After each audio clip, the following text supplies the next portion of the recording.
Hi, Govin here. And on Edge of the Napkin this week, I am discussing an uncomfortable subject.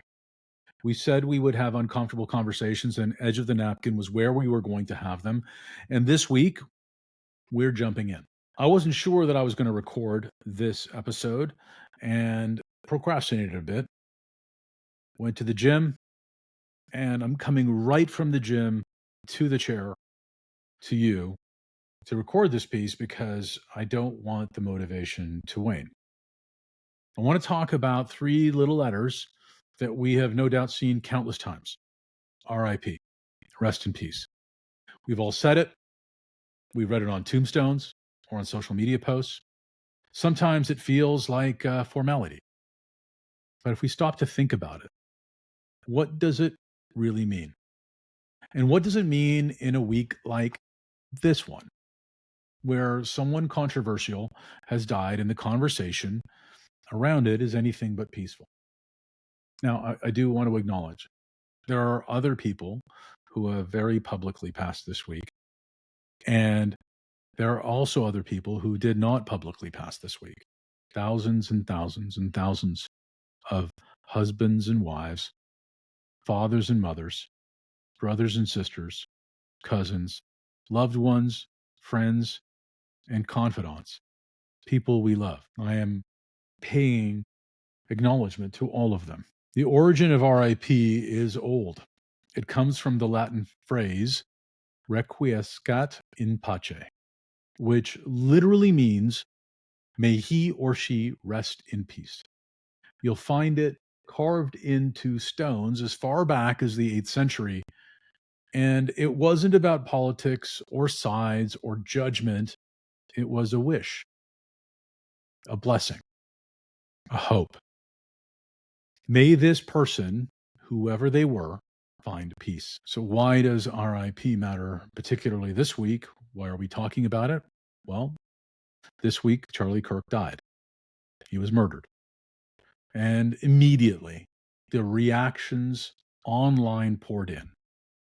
Many of them lacked humanity. Some said, it's sad he died. Some said, rest in peace. Some said, it's sad he died, but he provoked violence, but he provoked hate, but he blah, blah, blah. And that word "but" is interesting, isn't it? When we use it, the first part of the sentence almost disappears. It's sad he died, but, and the sadness is erased. What's left is blame and judgment. What if instead we allowed both to be true? It's sad he died, his life ended, and it ended before its time. And it's also true that maybe he provoked some other things.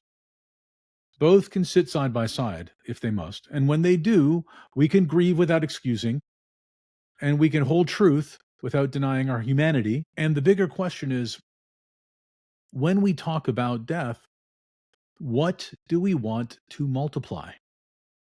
Peace or more strife, more suffering, or hope? So let's break down the meaning of RIP. Rest. Rest obviously means the struggle is over. Whoever the person was, however they lived, when they die, their striving ends. They are no longer fighting, which raises a question. What does it give us to keep the fight alive after they're gone? In. Well, it's a small word, but it's important. Rest in peace. Not apart, not rest if, rest in. It's inclusive. It reminds us that peace isn't for a select few. If we only allow peace for people we agree with, then it's not really peace. It's just another form of judgment. Peace. The word peace doesn't mean the absence of conflict. It means the presence of harmony. It means that harmony is there, and harmony isn't earned. It isn't a prize. It isn't anointed for good behavior. If peace is conditional, it's not peace at all. It's a transaction. So when we say rest in peace, are we willing to let those words mean what they were always meant to mean? And we have to think about peace also as something we're moving toward, not pushing away from. It's not pushing away from conflict, it's moving toward peace. So I want to be clear. Saying someone should rest in peace doesn't mean that we excuse everything that happened in life. It doesn't mean that there's no accountability for harm. Crimes, if there are any, must be faced. Consequences matter. Justice matters. But death is not where those things get resolved here. Death is where the striving stops. And if we turn someone's death into fuel for more anger or justification for violence, we don't advance justice. We just spread more grief, more harm, more hopelessness. And there's a difference between saying this person caused harm and we must continue to deal with the consequences and this person doesn't deserve peace. One keeps us anchored in justice, the other one keeps us trapped in hate. And if we ask ourselves which one actually moves the world forward, I wonder what you'd pick. So it's easy to look at public figures and pass judgment. It's harder to look at home, to look at ourselves in a mirror.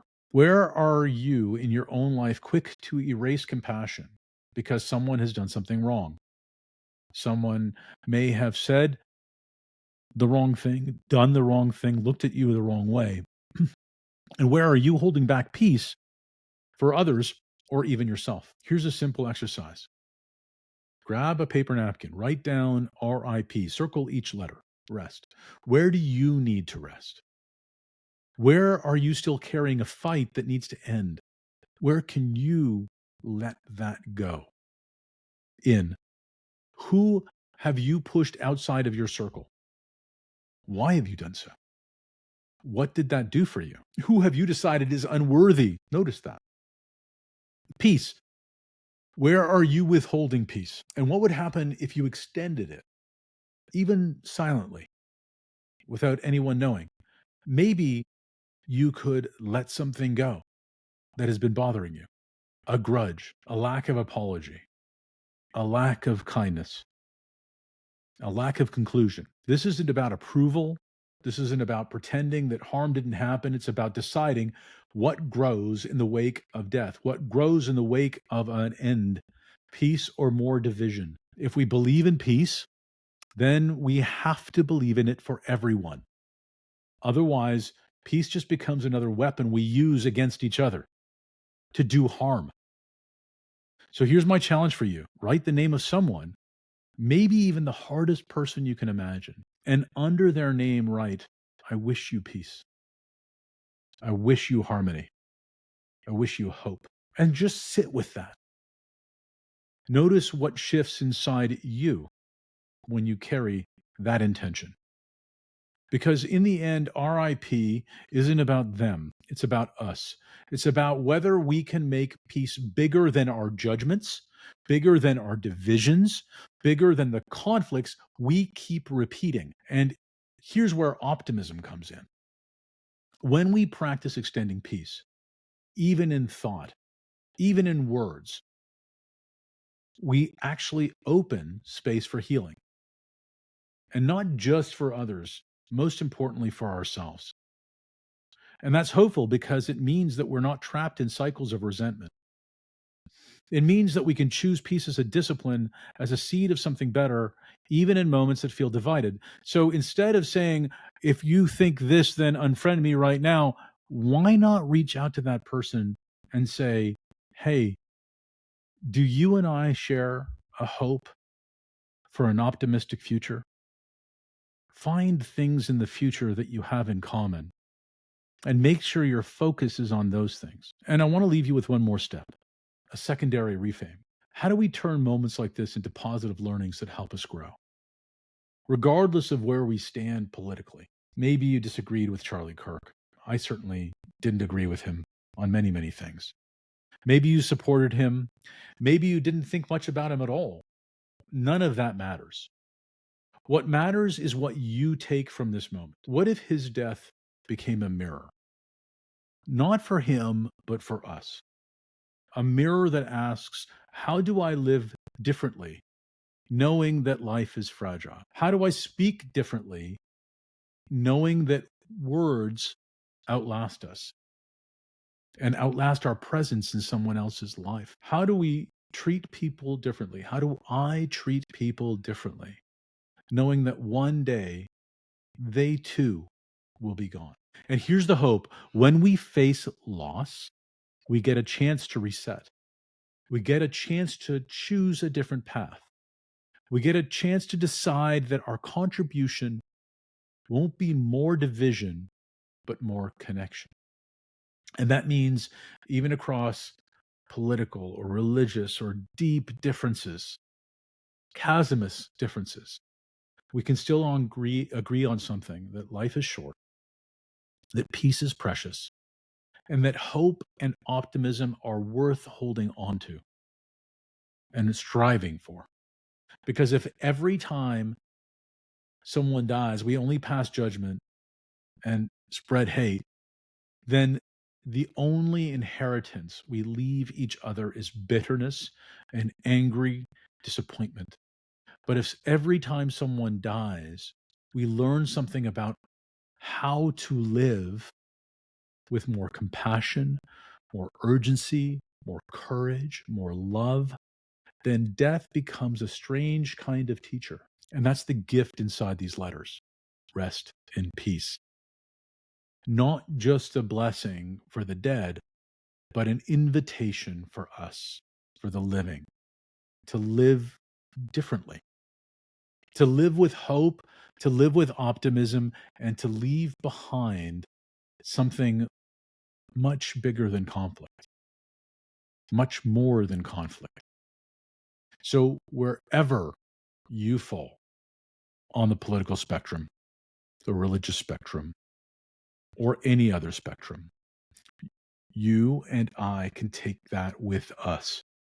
We can decide right now that I will be someone who multiplies peace, not pain. I will be someone who multiplies love, not hatred. I will be someone who practices nonviolence as opposed to violence.